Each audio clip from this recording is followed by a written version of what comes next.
Layon ngayon ng Bureau of Corrections na makapagpatayo ng mga halfway houses sa loob ng mga kulungan at penal farms. Ito ay upang magkaroon ng matutuluyan ang mga PDLs na naghihintay ng kanilang parol. Alamin ang detalye sa report ni Graciela Corazon.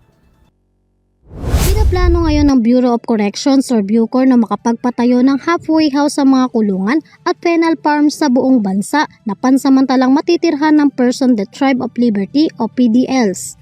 Ang halfway houses ay para sa mga PDLs na naghihintay ng kanilang mga parol na nakatakda ng palayain at nag-aantay na lang ng kanilang mga settlement arrangement habang ito ay nakabinbin pa. Ipinagutos ni Bucor Director General Gregorio Catapang Jr. ang pagsusumite ng mga plano at design para sa bawat halfway houses, gayon din ang budgetary requirements nito.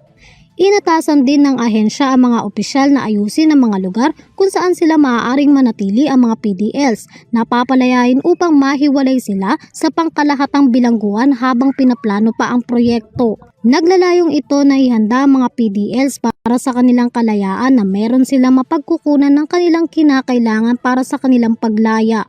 Kasama sa mga programa ang mga counseling session, orientation activities, interviews at short courses. Para sa URTV News, Graciela Corazon sumasaludo sa bawat Pilipino.